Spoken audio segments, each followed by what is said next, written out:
করবেন না। আপনি এতিমের মাল দেন, আপনি বিধবাকে সাহায্য করেন, আপনি যারা বোঝা বহন করতে পারে না তাদের বোঝা আপনি আগায়া দেন।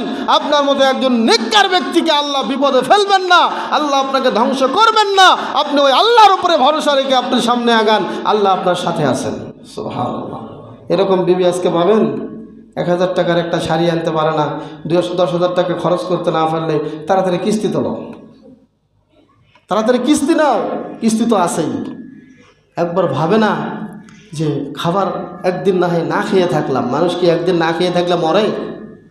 একটু কিছু হইতে না হইতে কিস্তি আর কিস্তি, এই কিস্তির জ্বালায় বউ আত্মহত্যা করে, স্বামীও আত্মহত্যা করে। কথা ভুল বললাম? সম্মানিত উপস্থিতি, এইরকম নেককার পুণ্যবতী বিবির প্রয়োজন একটা শান্তিপূর্ণ জীবনের জন্য, যেটা আইয়ুব আলাইহিস সালাতু ওয়াস সালাম পেয়েছিলেন। 4 নম্বর হলো বিপদ আসলে আল্লাহকে দোষারোপ না করা। বিপদ আসলে কি না করা? আল্লাহকে দোষারোপ না করা। এবং প্রকৃত স্ত্রী তো সেই যে সর্ব অবস্থায় সব সময় স্বামীর সামনে নিজের জীবনটাকে নিজেকে একবারে বিলিয়ে দেয়, কোনো শর্ত আরোপ করে না।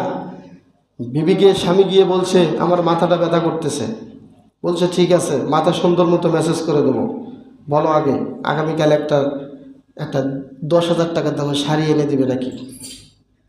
কথার কথা। যদিও আমাদের টেকপাড়ার মা বোনেরা অনেক ভালো, আলহামদুলিল্লাহ, কিন্তু এরকম যদি অযৌক্তিক কিছু শর্ত করে বসে, সে কি বউ হওয়ার যোগ্য? আমি যদি টাকার বিনিময়ে বউয়ের কাছ থেকে খেদমত নিতে চাই, তাহলে সে তো বউ নয়, সে তো একটা পতিতালয়ের নারীর মতো ব্যবসা শুরু করেছে। বলেন নাউজুবিল্লাহ। একজন নারী এরকম হওয়ার দরকার যে আমার স্বামী যখন বাইরে থেকে ভেতরে আসবে, ঘরের ভেতরে আসলেই যেন দুনিয়ার সমস্ত দুঃখ ক্লেশ যেন তার অন্তর থেকে মুছে যায়। এমন একজন বউ যদি ঘরে থাকে, তার চেয়ে শান্তি আর কেউ কোনো কিছুতে নেই। আজকাল দেখবেন অনেকে চতুর্দিক থেকে কাজ করে এসে ঘরের ভেতরে ঢুকলে ওর জ্বালা শুরু হয়। কেন শুরু হয়? বইয়ের কাছ থেকে এরকম রেসপন্সিবিলিটি পায় না।